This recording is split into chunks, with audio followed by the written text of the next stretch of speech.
Nós vamos então ler a palavra, porque Deus nos fala pela sua palavra. No primeiro livro de Samuel, no capítulo 30, versos de 1 a 10. 1 Samuel, capítulo 30, versos de 1 a 10. Depois faremos a leitura dos versos 18 a 20. 1 Samuel 30.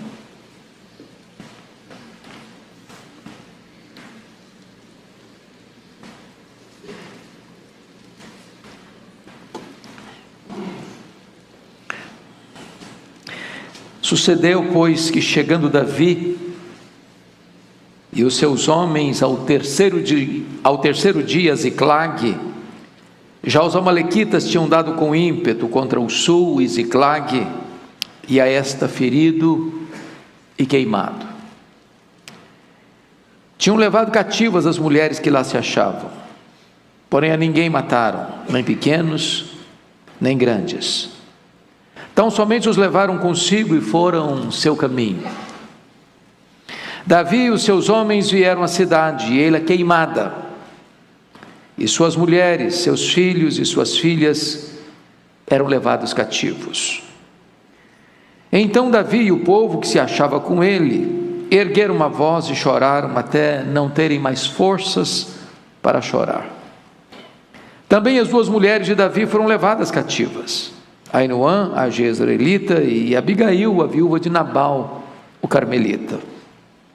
Davi muito se angustiou, pois o povo falava de apedrejá-lo, porque todos estavam em amargura, cada um por causa de seus filhos e de suas filhas.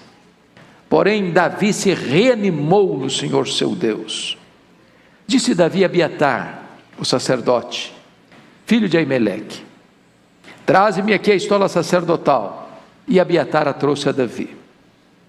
Então consultou Davi ao Senhor, dizendo: perseguirei eu o bando?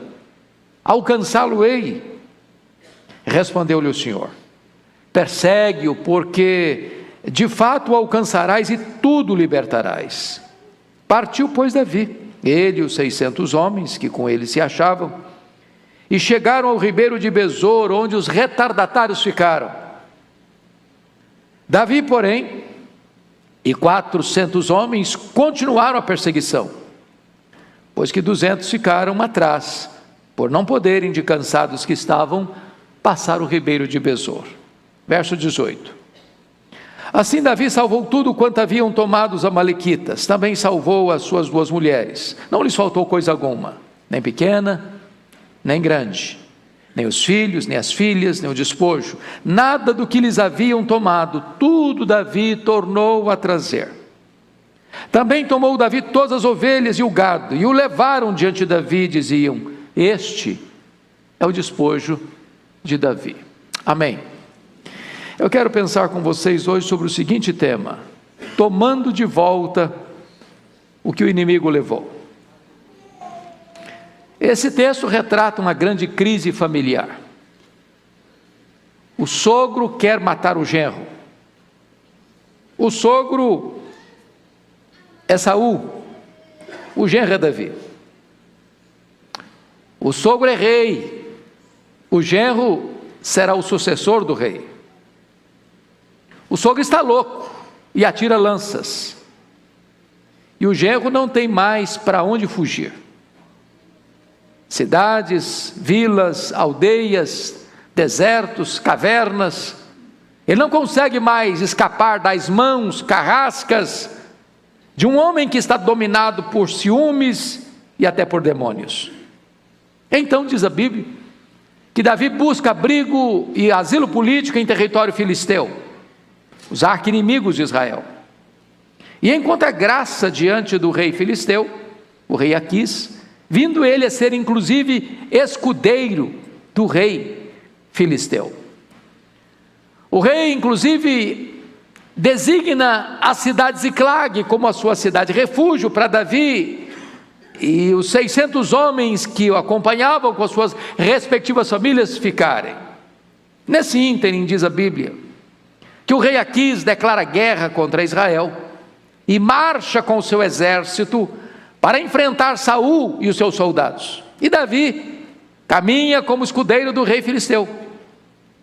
Na jornada, os príncipes filisteus disseram para o rei Aquis: esse Davi é guerreiro, esse Davi é israelita. Se ele se voltar contra nós nessa peleja, imporá a nós uma cachapante derrota. Despede-o, ele não pode ir conosco. A contragosto, o rei filisteu despede. Quando Davi e os seus homens chegam a Ziclag, onde estavam as suas respectivas famílias, constatam uma cena terrível.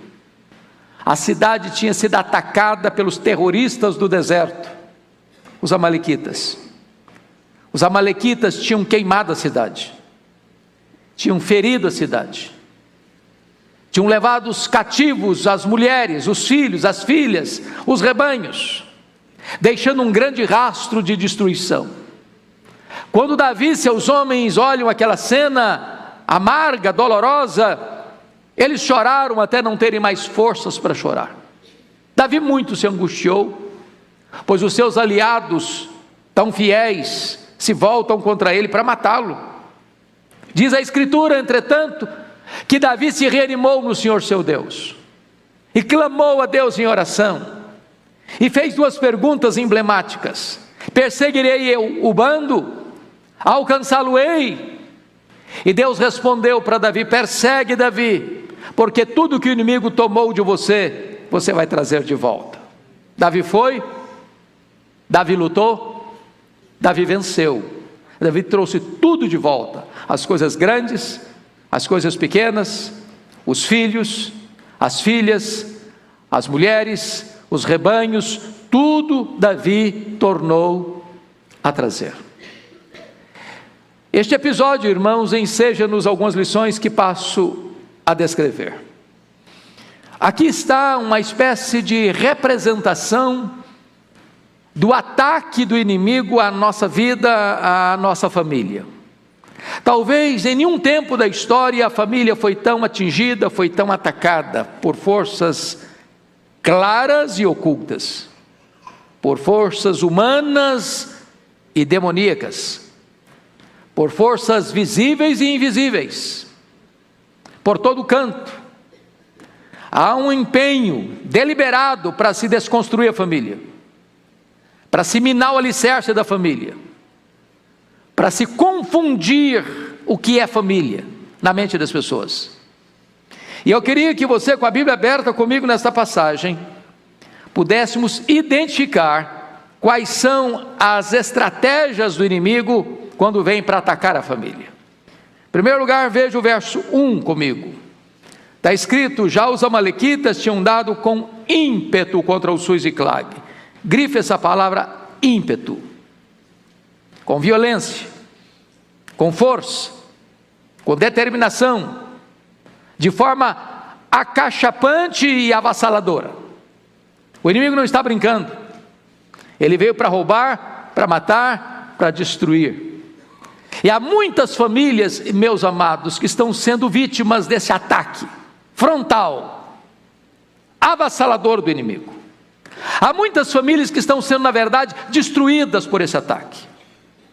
Eu estava pregando há alguns anos lá em Vitória, numa casa, e enquanto pregava, uma mulher chorava, e chorava convulsivamente. Aquilo me incomodou bastante, e quando eu terminei a mensagem, eu fui procurar aquela mulher para saber o que estava acontecendo. Ela olhou nos meus olhos com um semblante muito abatido e disse: pastor, o diabo destruiu a minha vida. E eu perguntei: mas o que a senhora quer dizer com isso?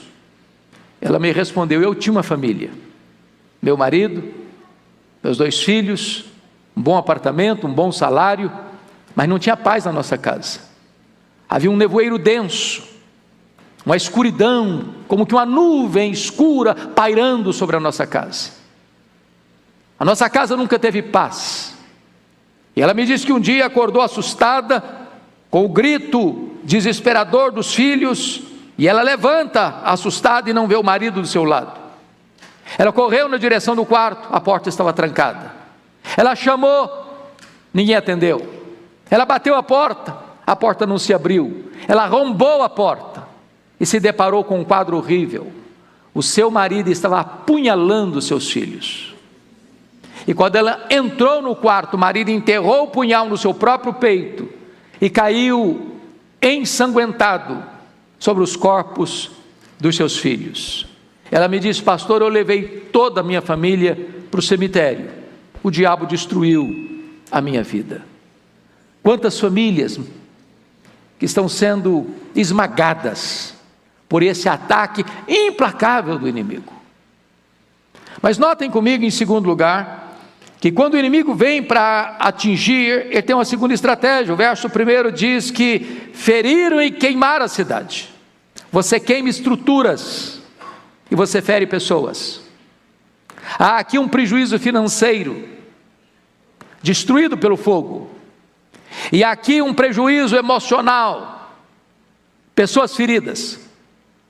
E hoje, irmãos, há muitas pessoas feridas, feridas na alma, feridas nas emoções, feridas na honra. Pessoas que foram abusadas lá na infância e nunca conseguiram superar essa dor. Pessoas com autoestima achatada. Pessoas agredidas verbal, emocional, psicológica e até fisicamente. Pessoas que estão sendo amassadas, como que debaixo de um rolo compressor. Pessoas que cantam, mas que carregam a alma machucada e ferida. Eu nunca me esqueço de um congresso que fui pregar, de médicos evangélicos no interior de Minas, e uma enfermeira muito sorridente nos acolhia naquele congresso. Depois da minha primeira palestra, ela me procurou e me fez uma pergunta inusitada. Ela olhou para mim e disse: o senhor está vendo esse sorriso bonito que eu tenho? Eu disse: é claro, é impossível não ver. E ela me disse: pois esse sorriso é uma mentira. É uma mentira. Por trás desse sorriso, eu carrego uma alma doente, enferma, machucada e ferida. Quantas pessoas que sorriem em público, mas quando botam a cabeça no travesseiro, choram. A dor secreta e profunda da alma, porque num dado momento da vida elas foram feridas e machucadas.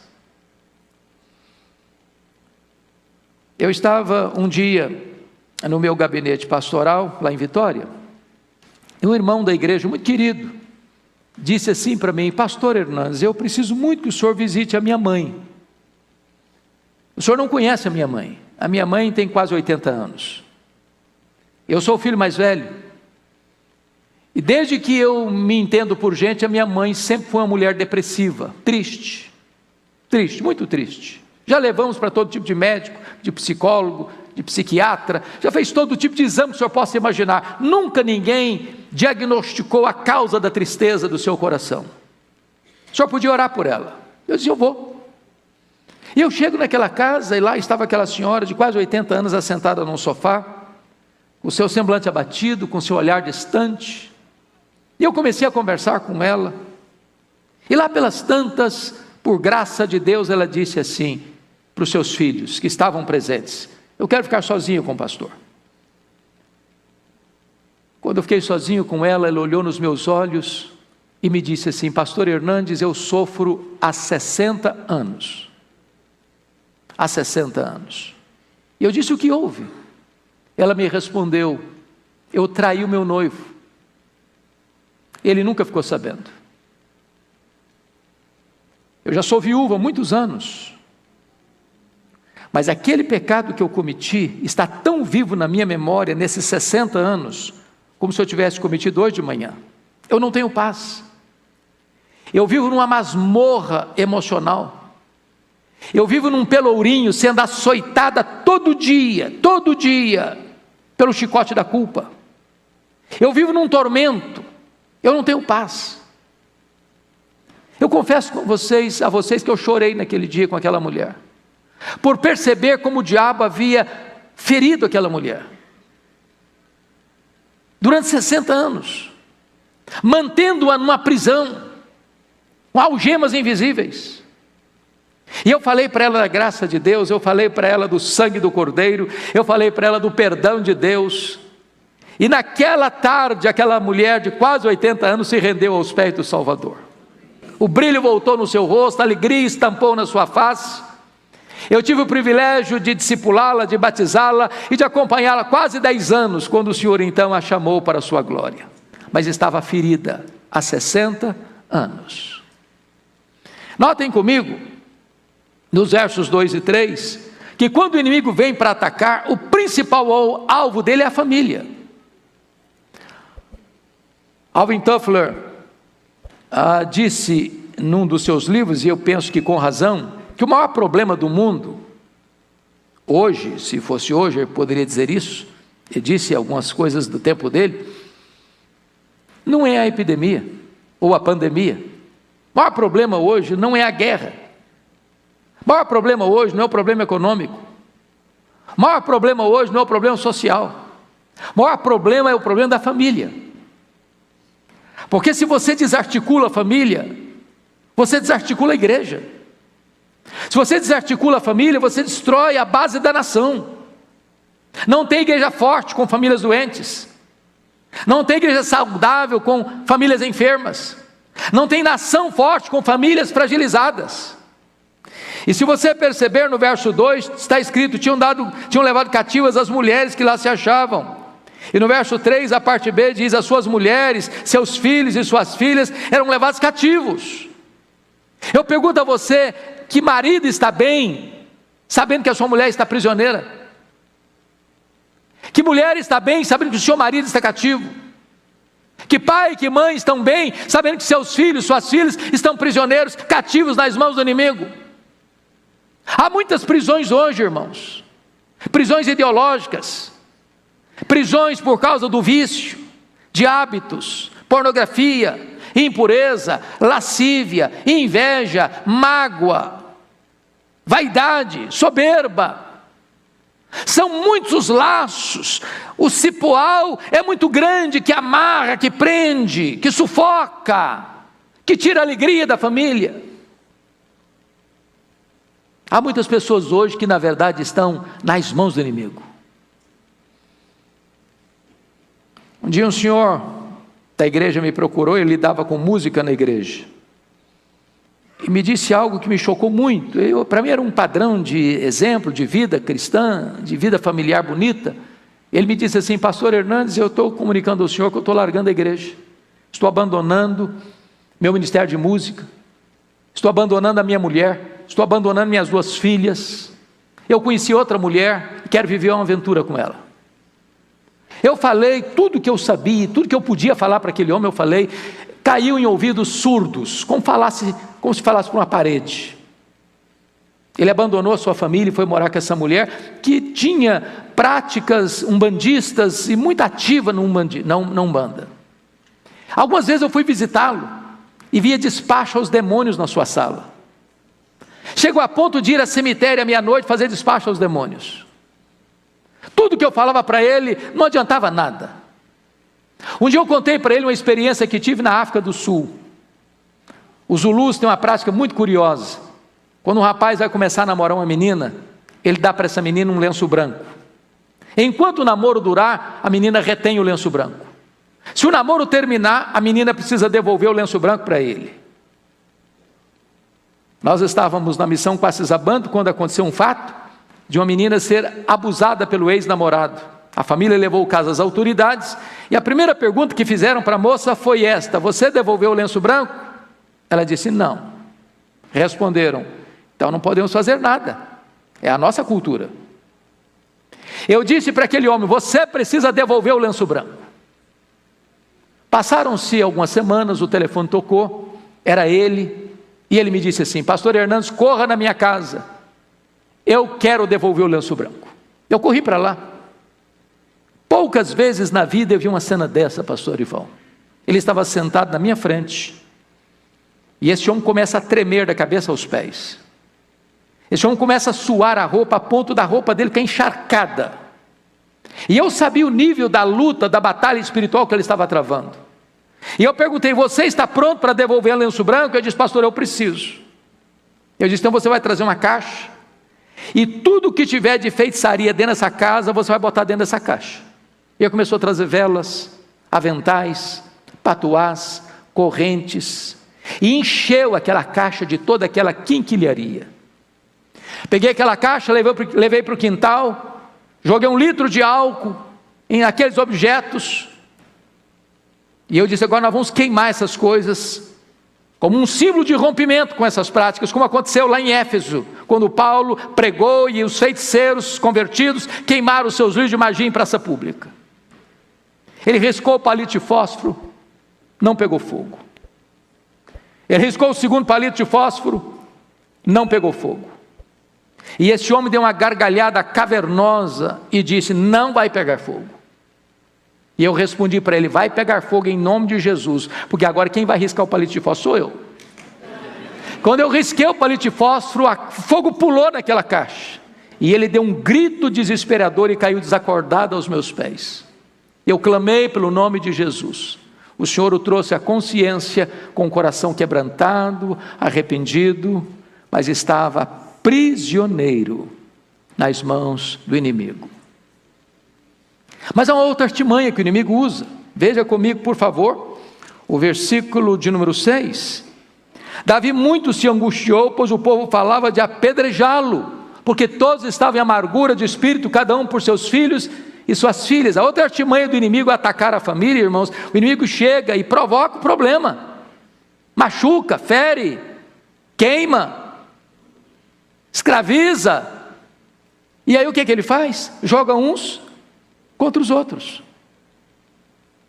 E em vez dos aliados de Davi se unirem a Davi para enfrentar o inimigo, não, eles querem apedrejar Davi. Quantas vezes a família vira um pé de guerra? Marido acusa a mulher acusa o marido, os pais acusam os filhos acusam os pais, os irmãos se acusam e viram a guerra dentro de casa.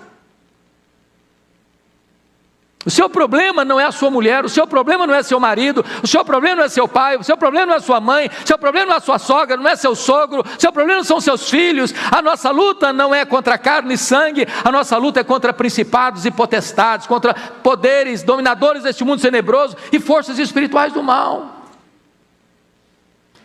Eu vou dizer uma frase agora e eu preciso que você preste atenção nela.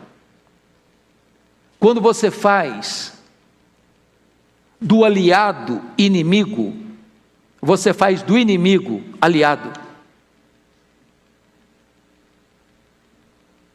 Não faça do seu marido, da sua mulher, do seu pai, da sua mãe, de seus filhos, do seu sogro, de sua sogra, seus inimigos. Entenda quem é o inimigo, entenda a batalha que a família enfrenta, uma batalha espiritual.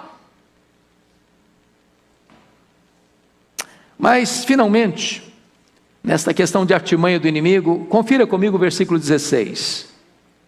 E descendo os guiou, e eis que estavam os amalequitas espalhados sobre toda a região, comendo e bebendo, e fazendo festa por todo aquele grande despojo que tomaram da terra dos filisteus e da terra de Judá. Esse texto está nos mostrando que quando o inimigo consegue alcançar alguma vantagem sobre nós, ele celebra, ele festeja. Então a grande pergunta nesta noite é: onde a minha vida ou a minha casa está produzindo festa? No acampamento de Deus ou no arraial do inimigo?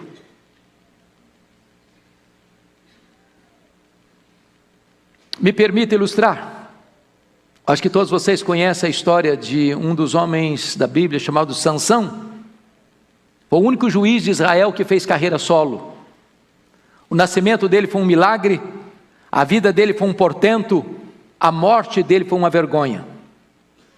Ele era consagrado desde o ventre, como nazireu, e fazia parte do voto do nazireado, que era consagrado a Deus, não poder tocar em cadáver, não poder beber bebida forte, bebida alcoólica, e não podia também cortar o cabelo. Diz a Bíblia que Sansão, agora jovem, caminhando com seu pai, viu uma moça filisteia e disse para o seu pai assim: eu quero aquela moça para mim. Seu pai disse: não, filho, essa moça é filisteia, é do povo que nos oprime, ela tem outros valores, outros deuses, Há muita moça aqui em Israel. Ele respondeu para o pai: eu quero esta, porque só desta eu me agrado. Em outras palavras: papai, não tem papo, não tem conversa. Notinha de rodapé. Você que é solteiro, solteira, você que não casou ainda, ou que vai casar, ou tem casamento marcado, ou sonha casar um dia, escute seu pai e sua mãe na área de namoro. Eu não quero nem saber se seu pai é redondo ou quadrado, se é doutor ou analfabeto. Escute seus pais. Eu nunca vi um rapaz, uma moça que desobedecendo pai e mãe nessa área tenha sido feliz na vida. Escute seus pais. Diz a Bíblia que o Sansão vai para a casa da moça, e no caminho um leão novo sai em cima dele, e ele era muito forte, pegou o leão e rasgou como se rasga um cabrito. Quando eu li esse texto eu dou risada, porque eu não consigo rasgar um coelho, quanto mais um leão. E no dia do casamento, ele lembrou da cena, está indo com seu pai, eu acho de paletó e gravata, uma camisa, uma gravata bem bonita, de borboleta inclusive. Lembrou da cena, passou por lá, e tinha na caveira do leão morto um enxame de abelhas, e ele enfia a mão lá dentro, pega um favo de mel, e começa a degustar o mel, ainda dá para o seu pai. Quebrou ali o primeiro voto de nazireado. Ele não podia tocar em cadáver, ele procurou doçura no que estava podre, ele procurou prazer no pecado. E diz a Bíblia que ele vai para a festa, e está escrito lá em Juízes que ele deu uma festa de arromba, porque não quis ser diferente dos moços da época. Ele não teve peito para dizer o seguinte: eu sou nazireu, a minha festa é diferente, a minha festa não pode ser como a festa dos outros. Diríamos hoje: eu sou crente, a minha festa é diferente, a minha celebração é diferente. Porque hoje, infelizmente, parece que as coisas estão meio confusas. Às vezes você faz um culto lindo na igreja e vai para um cerimonial e lá o pau quebra. O pau quebra. A música que rola lá não tem nada a ver com Deus mais não. Lá o povo enche e volta para casa assim meio zonzo. Sansão não teve coragem para dizer: eu sou nazireu, sou consagrado a Deus, tem que ser diferente. E quebrou o segundo voto de nazireado ali. A coisa foi tão estranha que ele propôs um enigma na festa do casamento, e forçaram a mulher dele para descobrir o enigma, senão iriam queimar ela e a família dela. E o Sansão perde a aposta por causa disso, e tem que sair da festa para matar 30 homens. Tem graça uma coisa dessa? Quando ele volta, o sogrão dele tinha dado a mulher dele para outro homem. Devia ir para o livro dos Guinness, nem lua de mel teve. Ele ficou irado e queimou a campina dos filisteus. Os filisteus cooptaram os judeus, os israelitas, para prendê-lo, e quando prenderam a ele matou mais 1000 filisteus com a queixada de jumento. E diz a Bíblia que ele desceu para Gaza, um homem cheio do Espírito Santo, e se deitou com a prostituta. E ele sai de Gaza com os portões da cidade nas costas e com o pecado da cidade no coração, e vai deitar no colo de Dalila e voltar a brincar, voltar a propor enigmas, até que ele abre o coração, revela onde estava a fonte da sua força, que era de Deus, mas representada nos seus cabelos. Rasparam o cabelo dele, o Espírito de Deus se retirou dele, ele ficou fraco, ele foi dominado, ele foi acorrentado. Ele, que significa luz, sol, teve seus 2 olhos vazados. Ele que devia de trazer libertação para o povo ficou escravizado. Ele que devia trazer glória para o nome de Deus foi levado para um templo pagão, para ser motivo de chacota, de escárnio ao nome de Deus. Ele produziu festa no arraial do inimigo e não no acampamento de Deus. É um alerta para nós. Mas eu estou seguro uma coisa: se eu terminasse esse sermão aqui, você sairia daqui meio desesperado, e eu também. Então a pergunta a ser feita nesta noite é: o que é que você deve fazer quando você percebe que o inimigo está cirandando com a sua família? O que Davi fez? Em primeiro lugar, olha comigo o versículo 4. Está escrito aí que então Davi e o povo que se achava com ele ergueram uma voz e choraram até não terem mais forças para chorar. Meus irmãos, hoje às vezes nós estamos lutando pela nossa família com o coração seco e com os olhos enxutos. Parece que o povo hoje está chorando diante das séries do Netflix, mas não chora mais pelos dramas da família. Qual foi a última vez que você chorou pela sua família? Pela sua mulher, pelo seu marido, pelo seu filho, pela sua filha? Qual foi a última vez?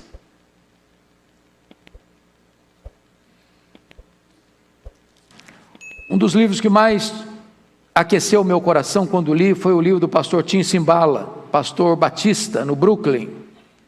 Ele relata que certa feita ele chega em casa, e ele é pastor de uma das maiores igrejas da América hoje, e ele chegou em casa e a sua filha primogênita, adolescente, disse assim para ele: papai, eu quero dizer para o senhor que eu não estou querendo mais saber de Deus, eu não quero saber mais da igreja, quero sair de casa, quero curtir a vida. O pai pediu, insistiu, chorou, não adiantou nada. A menina adolescente botou uma mochila nas costas e saiu de casa. Pastor Tim Cymbala pensou em abandonar o ministério. Ele disse: meu Deus, eu não tenho estrutura emocional para continuar sendo pastor. Um dia um colega dele da Flórida ligou para ele e disse: pastor Tim Cymbala, esquece essa menina, não está nem aí com você, toca a sua vida, toca o seu ministério. Mas que pai esquece uma filha? Que pai esquece um filho? Ele disse que certo dia, numa vigília de oração da igreja, levanta-se uma irmã e diz: pastor Tim Cymbala, a nossa igreja nunca levantou um clamor em favor da sua filha, a nossa igreja nunca chorou pela sua filha. E ele disse que naquela noite, naquela vigília, os crentes deram as mãos, fizeram um grande círculo ao redor dos bancos, e aquele templo se transformou numa sala de parto, de gemidos, de soluços, de lágrimas. Quando ele chegou em casa de madrugada, ele disse para sua esposa: querida, eu não tenho dúvidas de que Deus libertou nossa filha nessa madrugada.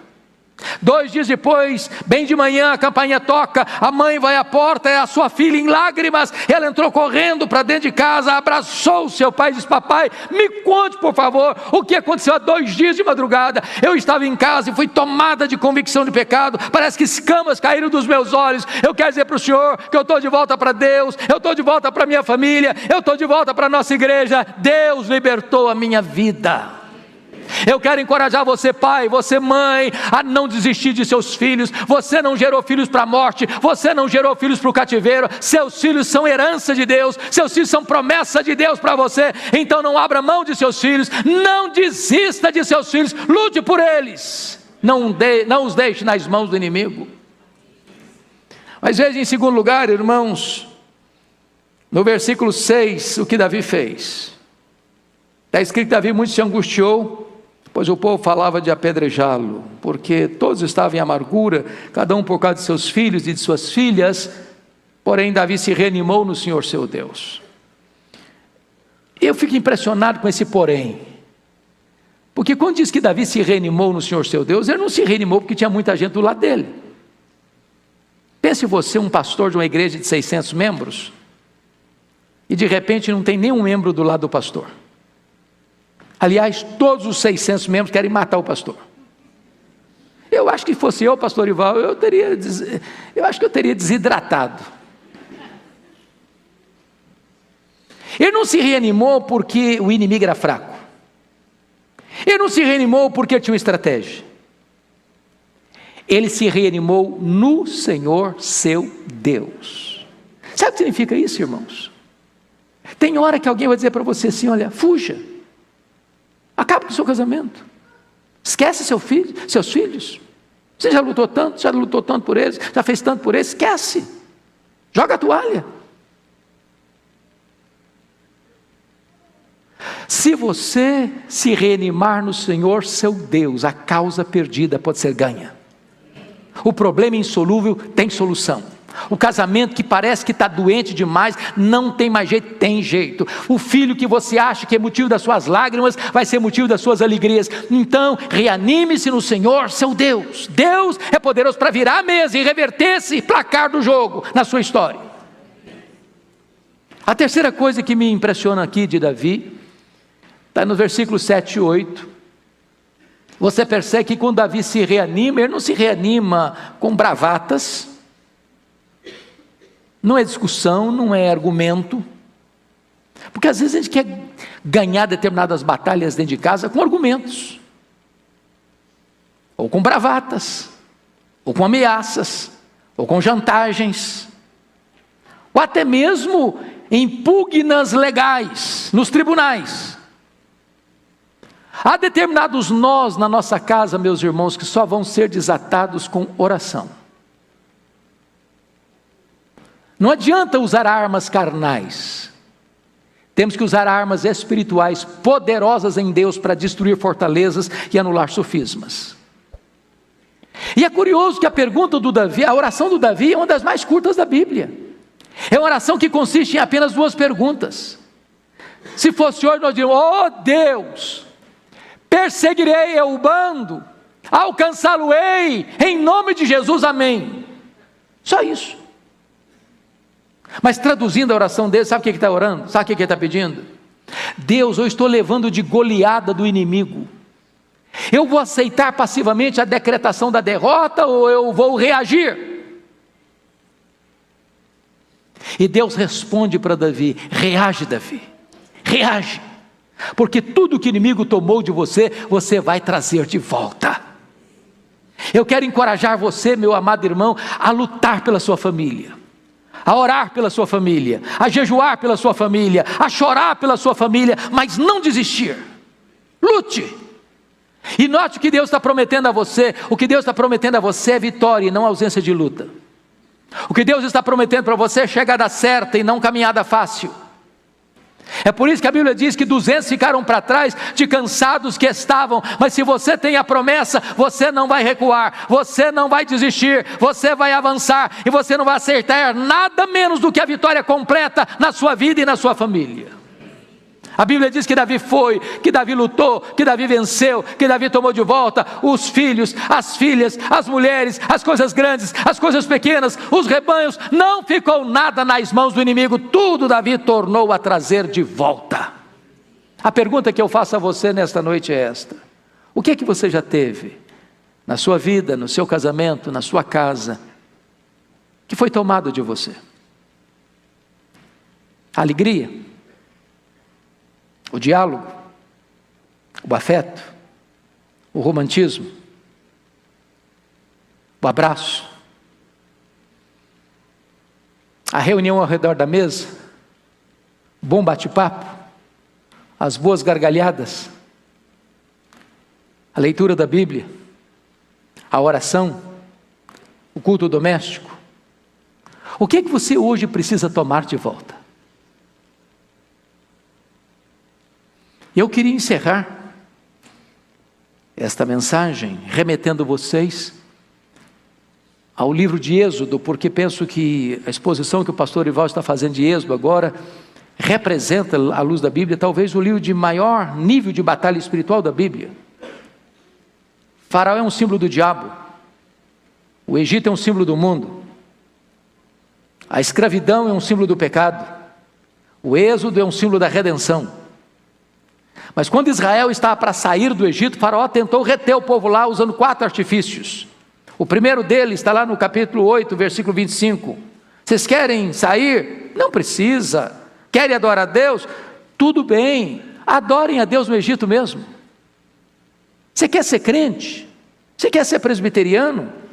Você quer vir para a Igreja de Pinheiros? Tudo bem, mas não precisa mudar de vida. Continua vivendo a sua vidinha do mesmo jeito. Isso é proposta do diabo. Egito é lugar de escravidão. Deus está nos chamando para sermos livres. Deus está nos chamando para sermos totalmente dele. Então Moisés disse: não, Faraó, nós estamos indo embora, aqui é terra de escravidão, nós não vamos ficar aqui não.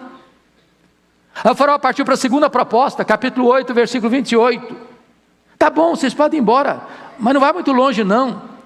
Fica por aqui, fica por perto, vão ser bons vizinhos. Quando você sentir saudade do Egito, faz um turismo por aqui. Sabe o que o Faraó está propondo? Olha, não vá com muita sede ao pote não, vá devagar, seja tão radical.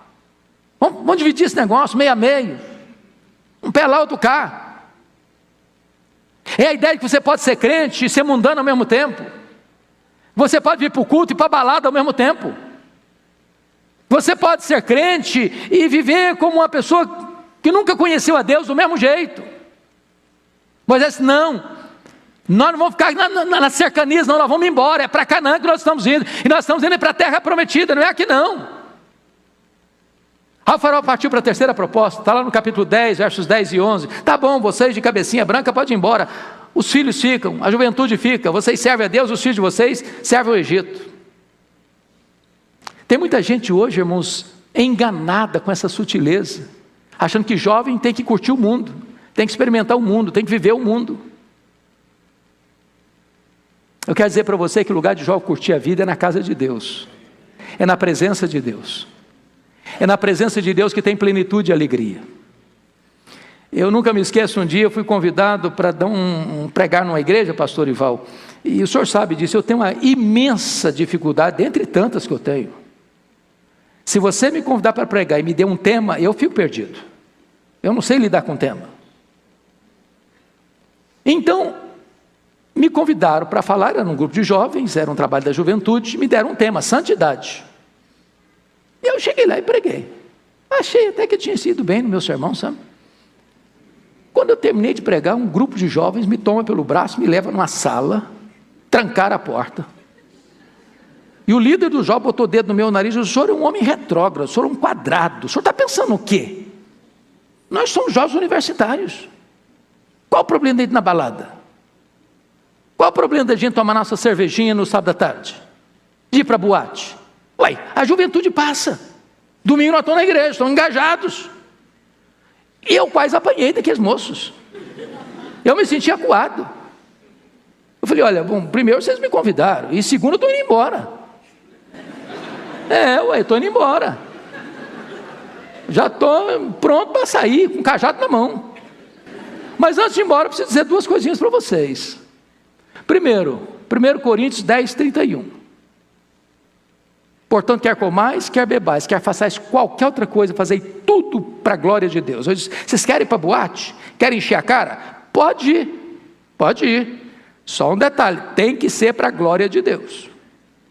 Então você tem que chegar lá, na balada, Senhor, é para a tua glória que eu estou aqui. Se conseguir, vai em frente. Segunda coisa que eu tenho a dizer para vocês é Colossenses 3,17. Tudo que fizerdes, seja em palavra, seja em ação, fazer em nome do Senhor Jesus, dando por isso graças a Deus Pai. Então quando vocês forem para a boate, para a balada, você tem que dizer, eu estou aqui Jesus em teu nome, aleluia, glória a Deus, louvado seja o seu nome, que eu estou aqui enchendo a cara. Se conseguirem, vão em frente, e até logo. E fui embora mesmo, bem depressa. Só que pastor tem problema de amnésia. 10 anos depois, eu recebo um convite e nem prestei atenção que era para a mesma igreja. Quando eu chego, eu tomo um susto, meu Deus, foi aquele local. E quando eu estou entrando, uma mulher me faz a pior pergunta, nunca faça essa pergunta para um pastor. A mulher olhou e falou, o senhor está lembrado de mim? Não faça essa pergunta, você vai botar o pastor em constrangimento. Eu olhei para ela, tornei a olhar, falei, ô irmã, só me perdoe, mas não estou lembrado não. Ela respondeu, eu sou a mulher, a mãe do rapaz que botou o dedo no seu nariz. Pronto, eu falei, não apanhei do filho, vou apanhar da mãe agora. Falei, e aí? O que aconteceu com o seu filho? Ela me respondeu, pastor, Jesus mudou a vida do meu filho naquele dia que o senhor o confrontou. Meu filho é um homem de Deus. Meu filho é um homem cheio do Espírito Santo de Deus. E eu estou seguro disso, lugar de jovem curtir a vida é na presença de Deus. Porque é na presença de Deus que tem plenitude e alegria. Aí o faraó partiu para a quarta proposta. Está lá no capítulo 10, versículos 24 a 26. Tá bom, pode ir embora todo mundo. Os rebanhos de vocês ficam. Vocês servem o Egito. O dinheiro de vocês serve o Egito. Notinha de rodapé. Ô, gente, tem crente que parece que tem uma jararaca no bolso. O cara diz, eu sou convertido, mas o bolso não foi ainda não. Então preste atenção nisso. Se o seu bolso ainda não está convertido, muito provavelmente o seu coração também ainda não está convertido. Porque a Bíblia diz que onde estiver o teu tesouro, aí estará também o teu coração. A resposta de Moisés a Faraó é emblemática. Ele queria os rebanhos. E Moisés disse assim, pois bem, Faraó, escuta essa. Nem uma unha vai ficar no Egito. Até hoje eu não sei para que serve uma unha. Deve servir para alguma coisa. Nem uma unha vai ficar no Egito. Tudo que nós somos, tudo que nós temos é de Deus e vai estar a serviço de Deus. Eu quero encorajar você hoje a tomar de volta o que o inimigo levou. Não deixe nenhuma unha nas mãos do inimigo. Põe a sua vida, põe a sua casa, põe a sua família nas mãos de Deus. Porque o nosso Deus é o Deus da restituição.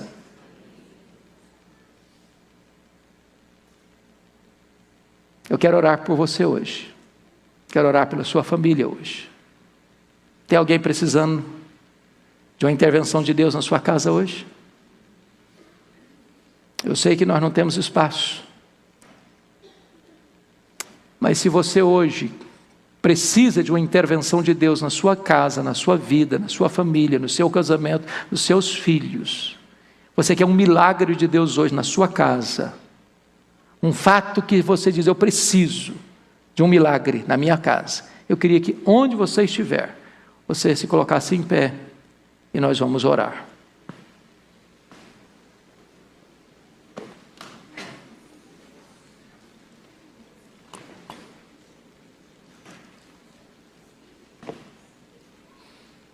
Deus bendito, nós declaramos que a nossa vida é tua, porque fomos comprados no sangue do Cordeiro. Mas às vezes, Senhor, por descuido nosso, estamos envolvidos em outras batalhas, como Davi estava, e não estava protegendo a sua família. O inimigo chega e faz um estrago. Isso traz angústia, isso traz choro, isso traz dor. Mas Deus, nós estamos aqui para te pedir misericórdia, socorro. Nós estamos aqui para dizer que nós não podemos aceitar passivamente a decretação da derrota na nossa casa, na nossa família. Nós estamos aqui para dizer que o inimigo não pode vencer essa batalha na nossa casa, porque nós somos teus, nossos filhos são teus. Nós não geramos filhos para a morte, nós não geramos filhos para o cativeiro. Então nós estamos aqui, meu Deus, para reivindicar os nossos filhos. Estamos aqui para te pedir que as algemas que estão prendendo, soltem agora no nome de Jesus. Que os laços sejam quebrados em nome de Jesus. Nós estamos aqui pedindo que as vendas sejam tiradas e os olhos sejam abertos. Nós estamos aqui, Deus, para pedir a conversão do marido, a conversão da esposa. Nós estamos aqui para pedir a conversão dos filhos, a conversão dos pais. Nós estamos aqui para te pedir a restauração do casamento que está ferido. Nós estamos aqui, Deus, esperando um milagre da tua mão. Por amor do teu nome, Senhor, dá-nos fé, dá-nos coragem, dá-nos disposição para lutar pela nossa família, em nome de Jesus. E que o teu povo saia daqui hoje, Deus, encorajado, cheio do Espírito Santo, na certeza de que esta vitória é nossa, no sangue do Cordeiro. E permita, meu Deus, que as famílias da tua igreja celebrem o teu nome e exaltem o teu nome e tomem de volta, Senhor, tudo aquilo que foi tirado de nós, porque o Senhor é o nosso Deus, o Deus da restituição. Nós te adoramos e exaltamos o teu nome, em nome de Jesus. Aleluia.